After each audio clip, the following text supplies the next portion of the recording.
Hello, everyone, and welcome back to People Jew Want to Know podcast. Today's guest is a little bit of a New York City celebrity, a beloved rabbi, author, and the founder of Manhattan Jewish Experience, or MJE, Rabbi Mark Wilds. For those who follow along on the show regularly, he's also one of the rabbis I had in my 2-year anniversary live taping. And today I am really excited to share a follow up conversation that we had where we not only learn about his story, but also reflect on how the debate at the live taping went. Rabbi Wilds is known as a Kiruv rabbi. Kiruv in Hebrew means to bring closer. These rabbis are effectively Orthodox outreach rabbis who work with unaffiliated or less observant Jews in an attempt to bring them closer to Torah-based Judaism. These are your Chabads, Olamis, Aish, Mayors. All of these are considered Kiruv organizations, and Manhattan Jewish Experience is the specific one that Rabbi Wilds runs with his team. You'll hear about this more in the episode, but I personally used to be super against Kiruv.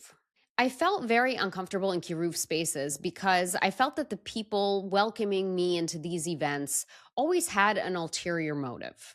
If you've ever gone to a free dinner in exchange for a timeshare presentation on vacation, it felt something like that. Rabbi Wilds and MGE actually really changed my perception of Kiruv.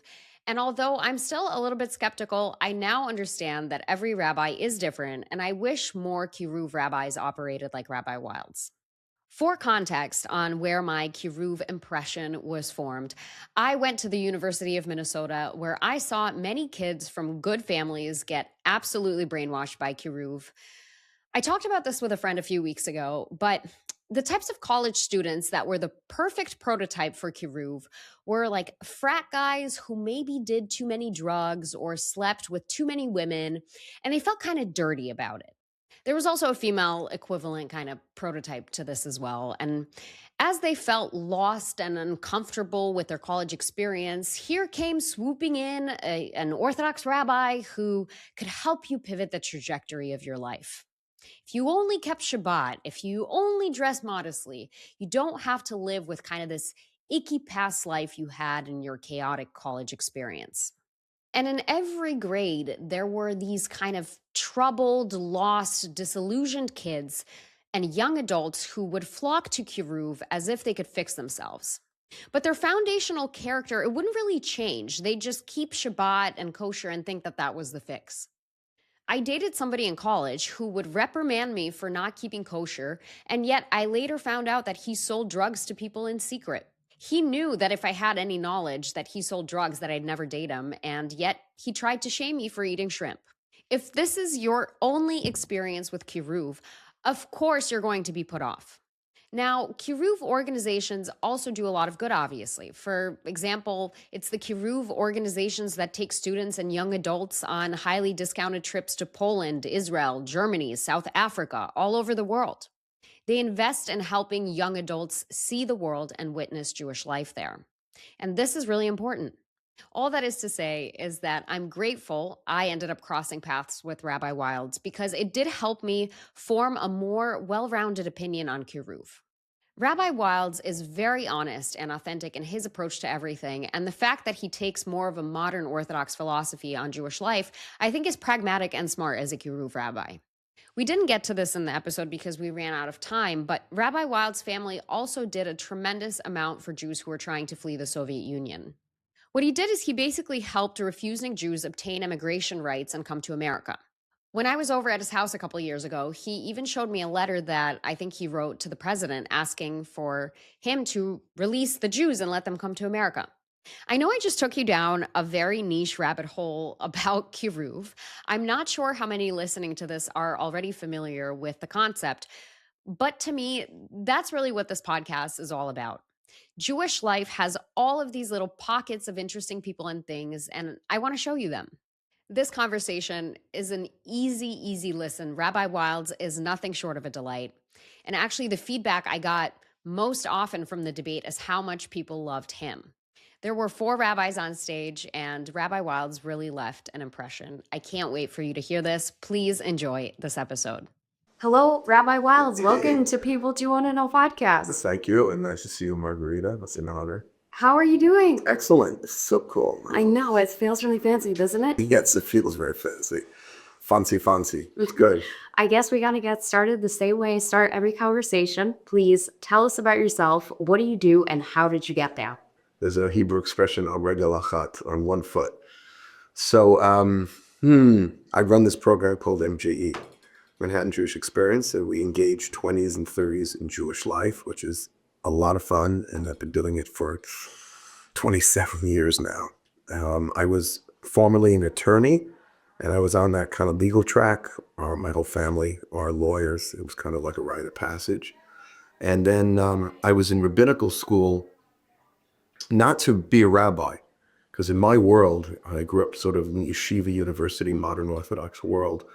A lot of people, when they finish college at YU, like I did, they want to stay on and just study more. Not necessarily to become a rabbi, but just to deepen our knowledge of Judaism. And I was doing that. And when I got to my fourth year of rabbinical school, it's like the year for the internship, like the apprenticeship. And you only do that if you're really going to go into the rabbinate. So I wasn't going to do it. I was going to be a lawyer. And somebody convinced me to do it. They said, you got this far, get the degree. It's nice to have the degree as an attorney. You'll have rabbinic ordination on your wall. It's kind of cool. And for my internship, I started a beginner service in Queens, where I'm from, Forest Hills. And I just got bit by the bug. I just loved it. I plastered Forest Hills with flyers advertising this explanatory prayer service that people could come to for the background, interested in spirituality. And then I could tell you the names of all the people that came. It's a long time ago, it's 30 years ago. And I just fell in love with teaching and being that person that shares that idea, seeing that twinkle in their eye. And the law was good. I wasn't like disenchanted with the law or anything like that. I just figured, you know, Jewish people could probably do without one more Jewish attorney, but could really use somebody or an organization one day that could bring Jewish people back to their faith and to their, their wisdom and their people. Because we just lose it, unfortunately, so many young Jewish people. So that's what I've been doing. And I got bit by the bug and I just stayed with it all these years. You're considered a Kiruv rabbi. And there's all sorts of different Kiruv rabbis out there. Some are affiliated with a larger organization like Chabad. Yeah. But from my understanding, you're kind of a one-man show and you're running it the way that you want it run. Is that right? So I wouldn't say I'm one man because I have a whole organization. We have 15 people on staff. And I've been training, I would say, other young modern Orthodox rabbis to go into this. So I teach a course at YU where I went to school, really encouraging young people to go into this because it shouldn't be an exclusive Chabad thing. They're like the masters of this because they had the Rebbe who inspired 2 generations of Chabad shluchim, Chabad emissaries. Mm-hmm. But it's not really unique to Chabad. This is really a mitzvah for any Jew to care enough about your fellow Jew and their spiritual life to reach out. So I guess I started it out as a one-man show, but I really tried to broaden this, scale this. We have 3 sites in Manhattan. We opened up in Tel Aviv. I just came back from Miami. A few people were like, hey, why don't we start this in Miami? You don't even have to change the acronym, MJE, Manhattan, Miami. And, so I don't look at it as a one-man show. What is unique is that I'm not Hasidic, and I'm not from, so the ultra-Orthodox world. I'm from the more modern Orthodox world. And I think that opens it up a little more, because a lot of people say, why don't you just combine with some other group that exists? And I was offered, I don't know if you've heard of Esha Torah. It's a great outreach organization. And they offered me a job when I first started. And the reason I didn't take it, even though it was very alluring because it was like a little more security, was because I felt that the unique features of modern Orthodoxy could be appealing to less affiliated Jews in a way that, let's say, Chabad or Aish or some of these other groups couldn't. What do you think those features are? So one of the things, I drank the Kool-Aid when I went to YU. We believe in this thing called Torah Umada. I was just talking to my students about this last night. Torah, Mada is Hebrew word for science. Mm-hmm. But it refers not only to the hard sciences, biology, chemistry, physics, but even the humanities, the social sciences, the soft sciences, philosophy, literature, that a Jew who combines their knowledge and wisdom of Torah and human knowledge can have even a more refined spiritual personality.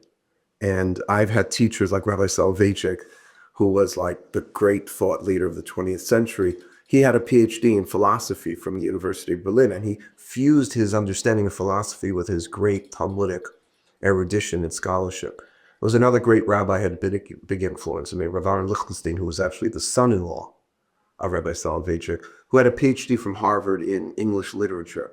And when he would speak and write, he would throw in references. He was like an expert on Milton. And then I had another professor, YU, who was a professor of biology, Rabbi Moses Tendler of blessed memory. And he was just enamored with the human anatomy. He was a biologist. And he would like combine his knowledge and wisdom of biology with Torah. So that's Torah Umada. And that is unique to the modern Orthodox world, where we don't take a Torah-only approach, but we fuse the two. And I would say that's a big difference. Another difference is Zionism. Modern Orthodox Jews are That's a huge difference. yeah, Their philosophy on Zionism. we're very, very pro, Zionists. I told you I have a son who's serving in the IDF now. A lot of that came because of the way he was raised. I actually want to talk about that because when I organized the debate, right, I was looking for someone to represent kind of like the Orthodox mindset. And I quickly realized that I basically could not really ask anybody from Chabad to represent that point of view. Because if my event includes a question around Zionism, they're really not the best representative of a viewpoint on Zionism. And I went down this whole rabbit hole trying to figure out, well, they're not anti-Zionist Right, like no. the Sepmar community here. Correct. But what is it that they do believe? Because you'll never see a Chabad rabbi sing Hatikva, for example. Right. And so I learned through all of that, and I was very grateful that I was able to find you and that you were available, because I felt that you did represent a really good blend between a more traditional way of life for the Jewish people, as well as a strong support for Israel at the same time. And that was an interesting learning experience for me. The other thing I wanted to talk to you about was you and I met back in 2018. I had just moved to Manhattan. I was 21 years old. I came from Minnesota. I didn't know anybody. I didn't look like anybody. I didn't dress like anybody. It was a new world for me, especially on the Jewish life front. Because as you can imagine, for young Jews in Minnesota, their option is something like the Federation, the young adults group, and local shul, and Chabad. That's about it. And New York really opened up this whole world of possibility for me around Jewish life. And because I lived on the Upper West Side, I came across MJE, which was conveniently located by my house. And I went to a service with a friend, and then you invited me to Shabbat lunch. And up until that point, my experience with any kind of Kiruv had been atrocious.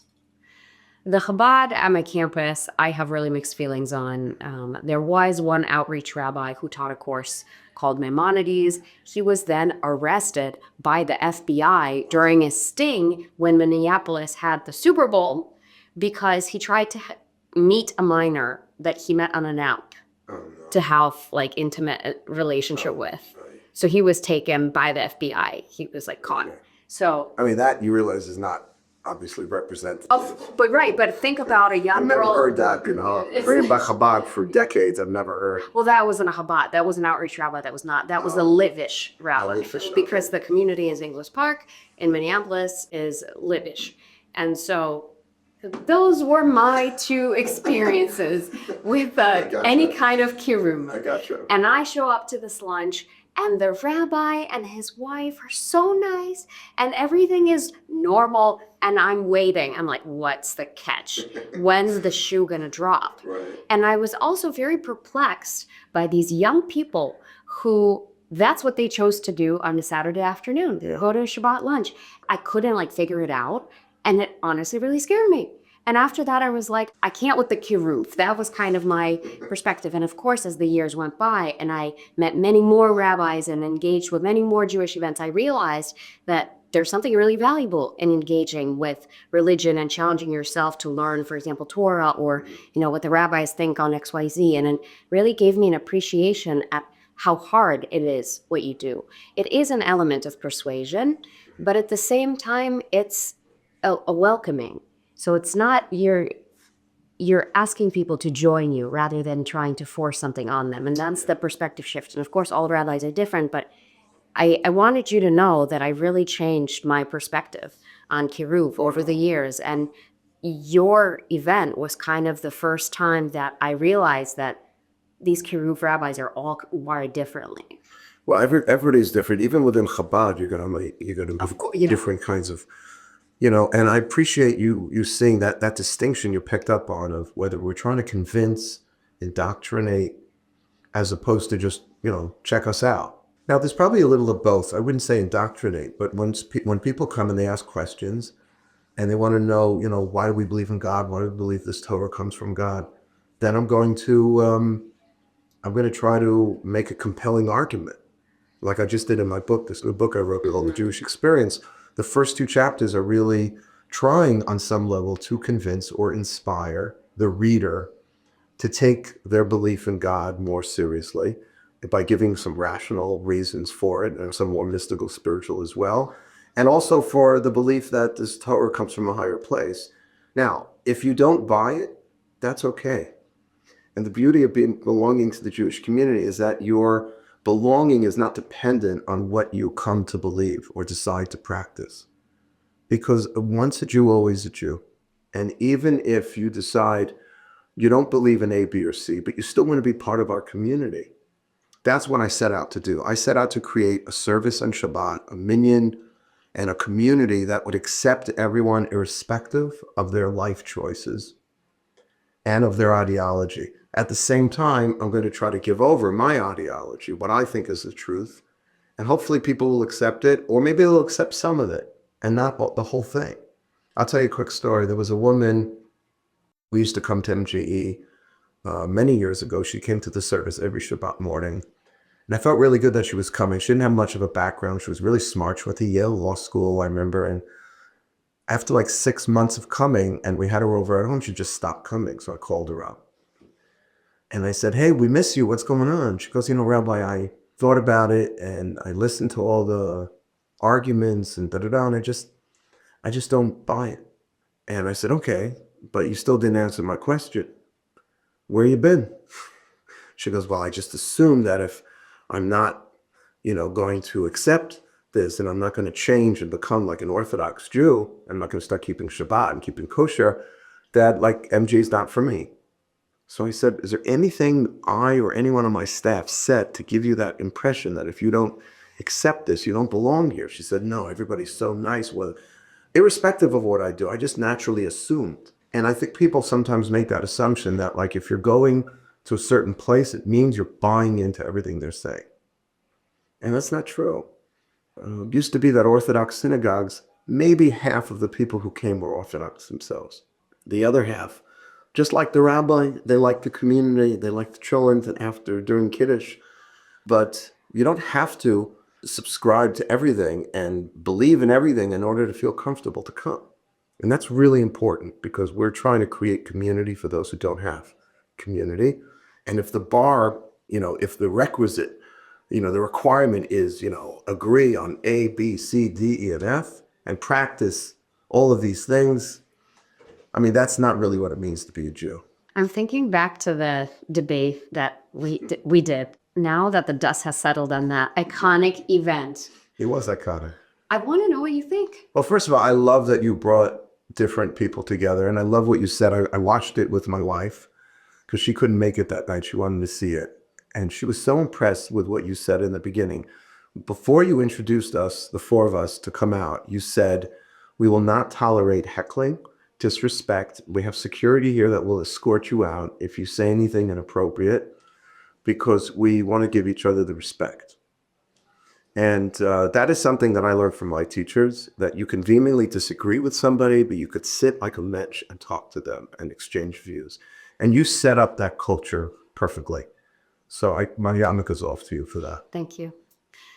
It was interesting for me because usually when you facilitate a debate, you want there to be a clear winner and a clear loser. And a lot of the debates that people have, people vote, right? And at the end, who won the debate? What I was able to create was an environment where you just couldn't agree with one rabbi on everything. It was like evenly split 25% maybe, or 50 with this one and 50 with the other one.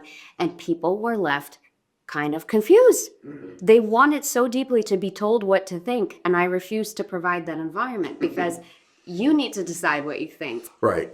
I mean, you could have also, if you really wanted to create that kind of situation, you could have hammered away, and you didn't do this purposely, you could have hammered away on a very specific point and say which perspective, who's winning this argument. We didn't really do that so much. In other words, like you asked me, why do I believe in God? So if there was someone there that doesn't believe in God. That was their question, right? Somebody posed that question, what do I do if I don't believe in God or something like that? And that's what I had asked you. Right. But it wasn't like make the best case for the existence of a supernatural being and then ask the other guy, make a case that there isn't a supernatural being, that we can explain the complexity of creation through evolution.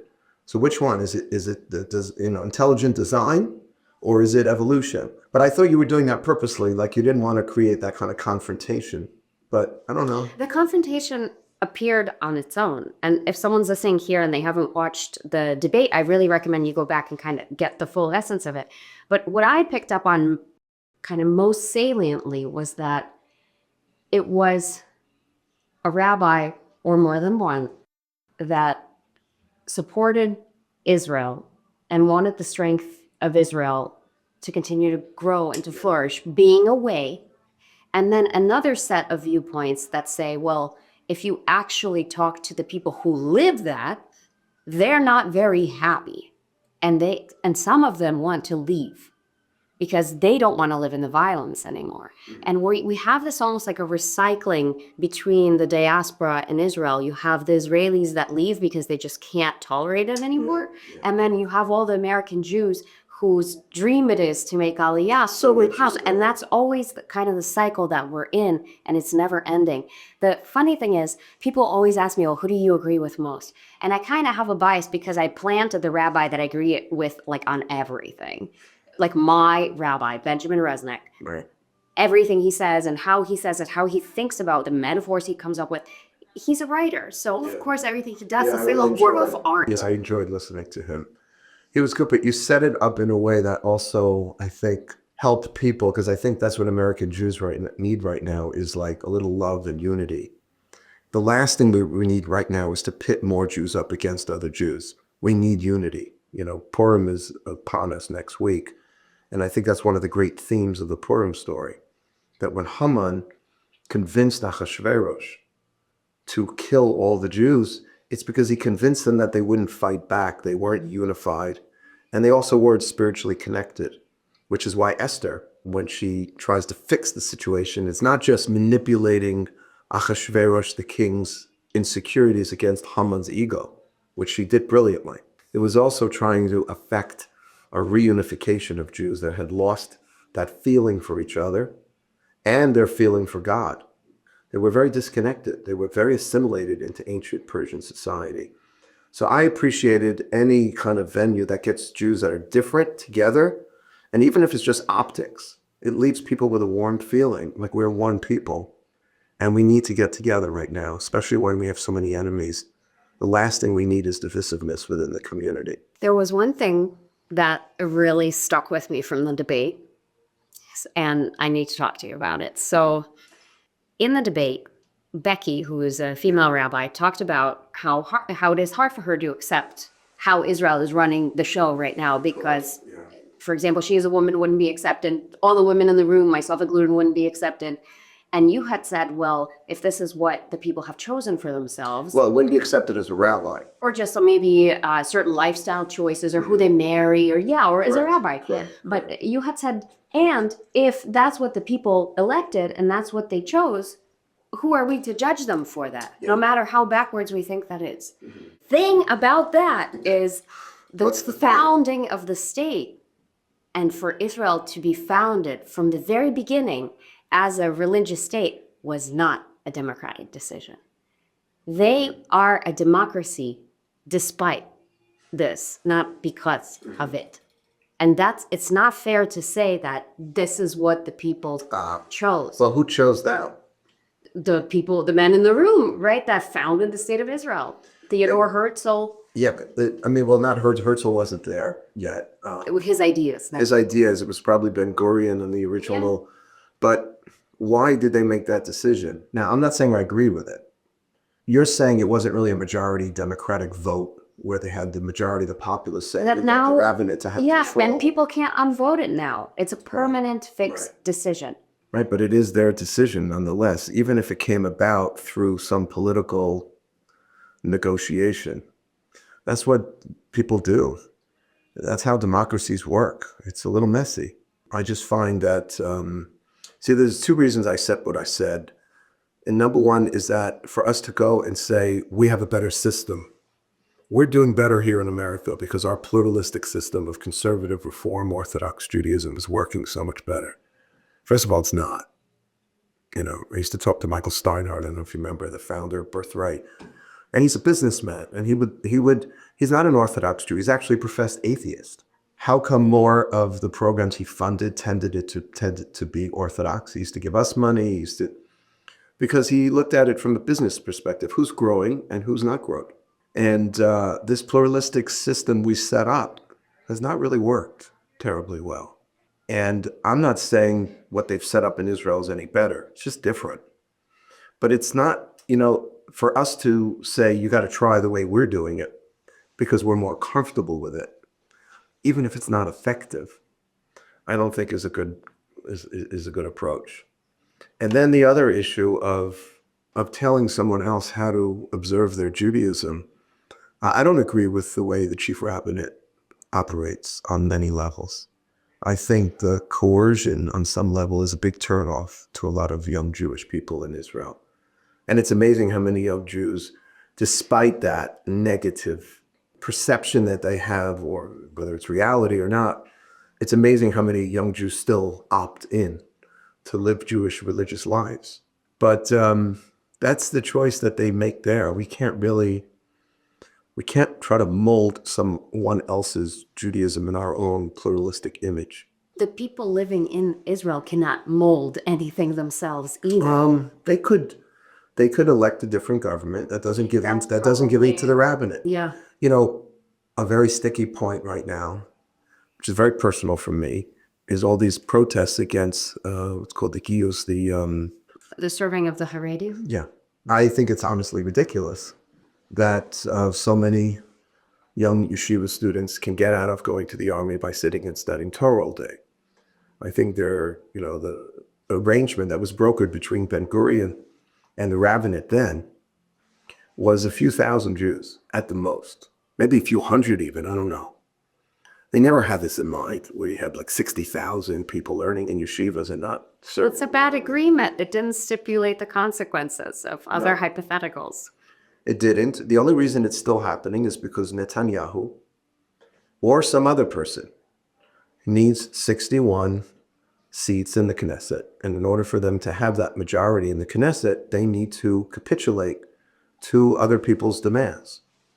And one of those demands is from a large and growing group of Jews in Israel, the Haredim, who don't want to serve. And if you could change that, you could make them serve and fine them and jail them. I mean, it would be ugly, but it would change the situation. But I can't even, what do you tell an Israeli mother who's lost her son in battle when somebody else doesn't even have to go?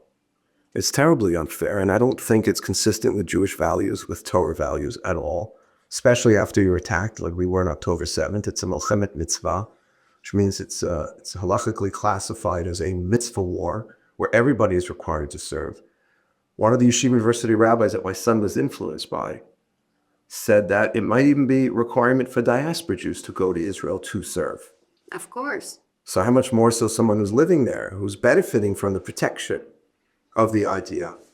So, but this is it's not a religious thing. Religiously, I don't think this has value. What's happening is because it's a democracy, a parliamentary majority democracy, to get the 61 seats in the Knesset, they capitulate to these demands. And, if the Israeli people really wanted to change it, then they need to They need to come up with a different coalition. I'm not saying that's easy, Clearly. but it's a very, I don't, it's fine. I'm bringing it up and it's already making me uncomfortable because the last thing I want to do is bring up an issue that's causing divisiveness within the Jewish community. I want there to be love and respect. That was the whole kind of point of the debate, is to bring these things on the record because we do have to address them to move forward. And seeing 4 rabbis have a divide between them on stage already demonstrates how little overlap we have in the Venn diagram amongst each other. And that's what we need to work on. So if anything, the debate kind of showed the issue. I don't know that we solved the issue, but we definitely demonstrated it and how fast it can unravel into different lines of thinking. Totally. I mean, I just came back from a rabbinic conference. I was there with about 40, 50 other rabbis. My teacher and mentor, Rabbi J.J. Schachter, helped me start at JE. This is my 24th year going. And we sat for 3 days, and he showed us this letter that his teacher, Rabbi Soloveitchik, wrote to one of his students. And one of his students is named, he should live and be well, he's a great rabbinic figure, Rabbi Yitzchak Greenberg. I was very close friends with his son, JJ, blessed memory. And this is back in the 1960s when the Catholic Church wanted to enter into dialogue with the Jewish community. And Rabbi Yitzchak Greenberg at the time was a young rabbi. He asked his teacher, Soloveitchik, would you sit with the Catholics and start having dialogue? For whatever reason, the Rabbi Soloveitchik was opposed to having those dialogues.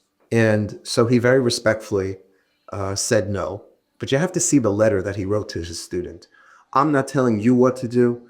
If you think this is a good idea, I believe in free choice and people make their own decisions. I don't impose my will on other people, not even on my own children, he said. I have the letter I could show you. And it's such a beautiful example of being, decisive and passionate about what you believe in, but understanding other people might have a different perspective. Now, Shai Davidai, when I was on his podcast, said, Rabbi, is there a line? Is there a time or a viewpoint that you would completely never accept? And you wouldn't accept that Jew who holds that viewpoint. You wouldn't allow him to MJE. Is there an opinion or someone that you would say you can't come to MJE? And he was, of course, referring to those who show up at pro-Hamas rallies. Yeah, maybe anti-Zionists. Maybe those who are an immediate danger to somebody, I think. Yeah, that's what I said, basically. Because I don't know, everything else is kind of forgivable. But if somebody is putting you in an immediate danger, then they cannot be brought in. Yeah, and I think somebody who shows up, the problem is a lot of people who show up at these pro-Hamas rallies are what we would call in Hebrew, tinok shenishba, like a child that was captured and sort of indoctrinated and brainwashed. Even though they're 20 years old, they may be at Yale or Princeton. That doesn't mean they're well educated, it just means they're smart. Those are 2 different things. And I'm not so quick to write them off because as quickly as I got sucked into this, I think we could do a job of pulling them out. And their prefrontal cortex is still being developed. Their brains are not fully formed. Yeah, but that's good. That means that there's still potential. I am curious how this maybe relates to your book. You talked about the Jewish experience and belief in God, right? What else does the book cover and what are you hoping to achieve with it? So the belief in God, the belief in Torah, that Torah is an expression of the divine wisdom. That is so important because if you don't view the Torah as coming from a higher place, I'm not saying, you won't take it seriously. People take the writings of William Shakespeare seriously and it's not divine. But I suspect we don't take it as seriously as if you believe it's from a higher place. So I try to make a case for the divinity of the Torah, that the Torah actually comes from a higher place, that this revelation that we believe that the Torah says happened actually is a part of history. I can't prove it. We don't have, physical evidence of it, but I think there's some very compelling arguments. The most compelling argument I heard was, first of all, I guess my hot take is that I believe that the first commandment is God-given and everything is human interpreted. Everything else is human interpreted. That God spoke directly to the people beyond the first commandment. Everything else was said by Moses, right? There is such an opinion, by the way, in the Talmud. So the most compelling opinion is that if this mass revelation didn't happen, surely somebody throughout the 3,000 years would have complained. Of course. Right? So, Yes, that's actually the argument of the Kuzari, one of the great writers. He was a Hebrew poet.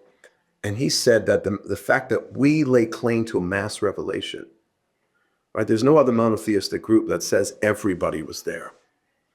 You see, the Christians, the Muslims, they say that, Muhammad received this revelation or Jesus, and then they had to perform miracles to prove to others that this actually happened.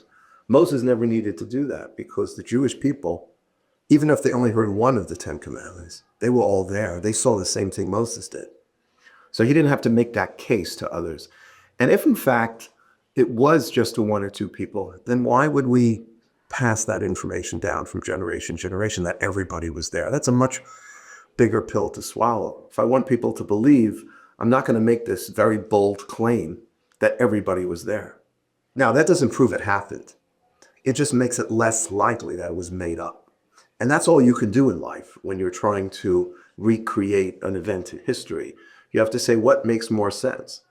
That this world came into being through some sort of evolutionary explosion, or that there was a deliberate creator. That this story we've been sharing with our kids for thousands of years was made up. Somebody made it up. Someone claimed that there was a revelation, but in fact it wasn't. It was just written by a bunch of people. Or it actually took place, and that's why we pass on this bigger pill to swallow. So that's something I talk about. Also, I think a lot of people struggle with prayer. So I have a whole chapter on prayer, why we pray, and how it binds us with our Creator. And I actually have a whole how-to section in the chapter on prayer where I take the reader through all the major prayers and show the contemporary relevance of the prayers. I have a chapter on kindness and charity because I think people forget that we brought those concepts to the world. We, thank God, live in a Western liberal society that values kindness and charity, but I want people to see where it comes from. And then, of course, Shabbat. If I can share a quick story, Marion Williamson, I don't know if you know her. She was a radio talk show host, and she ran for the presidency for 10 minutes, probably 10 years ago. So she tells this great story. She's with her 8-year-old daughter, and they're both doing work side by side. And the daughter's watching a video game, listening to music, watching a movie like 8-year-olds do. And she's working on her laptop, answering some emails, and boom, all the lights go out. And there's a blackout. And the daughter starts to freak out if she's never been in a blackout. So what do you do? So the mother lights a candle. And there's nothing else to do, so they just start talking. 5 minutes, 10 minutes, 15 minutes, a mother and a daughter talking by a candle. they're on Shabbat. You know where this is going. And 5 minutes later, the lights go back on. And the mother and daughter go back to their things. And the little girl turns to her mother and she says, "Mommy, you think we'll ever get a chance to do that again?" And the mother's like, "Do what?" She's like, "Talk the way we did. That was so much fun. We never do that." And what I took from that story is that Shabbat is so important today to block out all the noise because we're not talking to each other in the same way. We're just not present like we used to be. That's not anyone's fault. That's what technology has brought us. But that doesn't mean we have to cave into it. And Shabbat is basically this ancient blackout. It's just basically shutting everything out so you could have quality relationships with other people and, of course, with God. And then the last chapter is on Tikkun Olam, because I feel like that term has been co-opted a little to fix the world. All of a sudden, people are using the term Tikkun Olam to refer to things that are really bad for the Jewish people in the name of Tikkun Olam. So I have a whole chapter on that, and I think it's a really important topic. I'm excited. That's After cool. that event, I was able to get a copy, so I can read it, and I'm looking forward to what thoughts come to mind or what takeaways I form as I read it. Let me see what else I have for us. It's called, by the way, The Jewish Experience, and the tagline is Discovering the Soul of Jewish Thought and Practice. And the reason I came up with that is because a lot of people might know about these topics, but I think that most American Jews have not really been introduced to the soul of these topics. Like, everyone knows about Shabbat, everyone knows about Tikkun Olam, but if you don't see the sources, you don't get into the depth and the Kabbalah, the Jewish mystical tradition behind some of these things, you're getting the idea, but you're not getting the soul of the idea. And that's really the whole point of Judaism, is to get down to the soul level.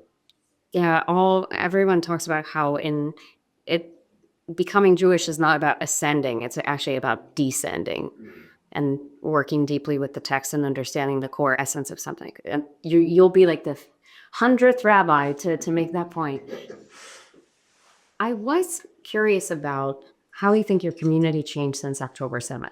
You support hundreds of young, impressionable adults in Manhattan in navigating Jewish life. And maybe there's a little bit of like a self-selection bias because the ones that are drawn to MJE may already have kind of a draw towards becoming more observant or studying. But how do you think the community has changed that you support? So I think it's broad. I think what you said about MGE self-selective kind of, we do attract spiritual seekers, but to our level 1 events, like we're having the big Purim party next week, Monday night, we get all sorts of people that are just not interested in the spiritual side of things. They just want to meet people, and it's an open bar, fun, costume party. I think what it's done is brought a lot of more of those Jews out of the woodwork. Because even if you're not sort of spiritually sensitive and you're not looking for that spiritual path, when you are attacked, something triggers, something changes. You start looking a little deeper into who you are. I'll give you an example. The 24-year-old young man just showed up in my office, very straight, normal looking dude. And I say street, I don't mean like gay versus not gay, just like a normal guy. And, you have a few minutes, Raul? I said, sure. He says, I've never been to Israel. I'm Jewish. But October 7th happened. It was like a month after October 7th. And I got into this huge fight with my girlfriend. She was not Jewish. And we lived together. And I need to talk to you about 2 things. Number 1, I know about religion is all about forgiveness, so I need to learn how to forgive her because she took Hamas aside. And number 2, I want to understand why I'm feeling anything, because I really could care less about my Judaism. I go to high holiday services, Yom Kippur, and frankly, I hate it. And I don't do anything else. I've never been to Israel, so I don't even know why I care. Why do I care? Why is this bothering me? So I said, I'll answer the second question first. I said, we have a belief in what's called the Pintel Yid, which is like the little spark that every Jewish soul has. And I think certain things trigger it. Because I can't give you a rational explanation. There's no rational reason why you should care about what happened 6,000 miles away and why you should get to fights with your girlfriend over it. You've never been to Israel and you don't really have a feeling for. So what is it? I said, because there's something within you that was triggered by this. And I think you should take that seriously. You should look into it. And as far as your girlfriend is concerned, we only in Judaism believe in forgiveness if the other person is repentant. It's a Christian idea to turn the other cheek and to just embrace the sinner as they are. You not demand that they make good. I said, if she can't see the evil of what Hamas did and how Israel is only trying to defend herself, then I don't think you need to forgive her. I think you need to break up with her and find yourself a nice Jewish girl. He did.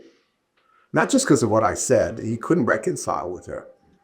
And it bothered him that she would take this other view. And he started coming around a little, which was cool. That is cool.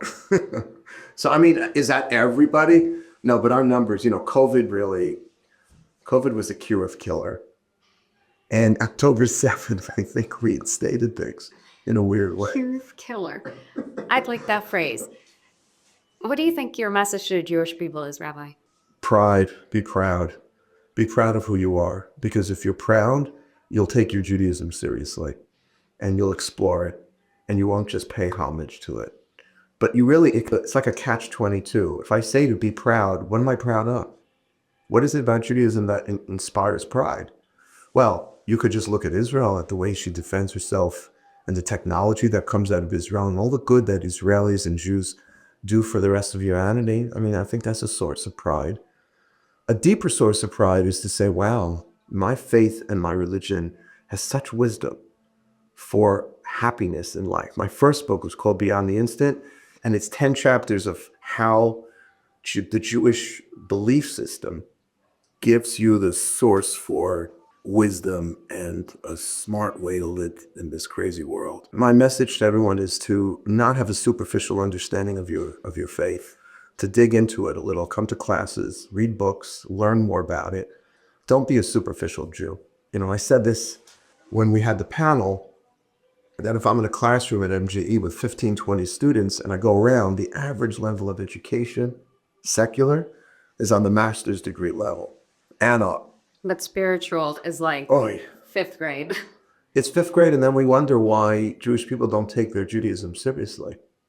We've dumbed it down so that it looks infantile.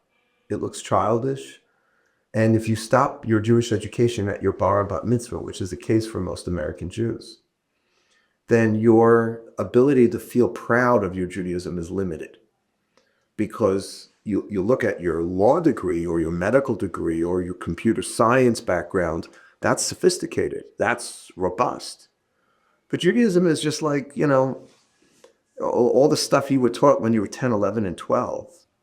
That's not enough to be inspiring. Yeah, and I'll just add that even if you don't connect with the religious aspect of it, just viewing the Jewish people from a historical lens and the fact that we've influenced our entire world civilization, going back to Noah being the first entrepreneur in the world, designing the plow. Excellent. There we go, right? So that alone is an interesting kind of plot line to follow that you can connect with because it's an interesting story. It's fable, or people love myths and folklore. We have that too, and we can learn from that angle as well. Tell me, how can people connect with you and keep up with your work? Thank you so much. So you can follow me on Instagram, Rabbi Wild, and I have a podcast which is called The Jewish Experience. It's the same name as the book. And I actually switched up the podcast a little. I have a student who's very smart, Daniel Koster, and he just grills me a little like you did, but he's So funny. He's not as kind. And you can follow the podcast, and also I have a WhatsApp group called Standing for Israel, and I post a lot of my stuff on that. If anybody wants to get on, you could just find me on Instagram, and I'll put you on the WhatsApp group as well.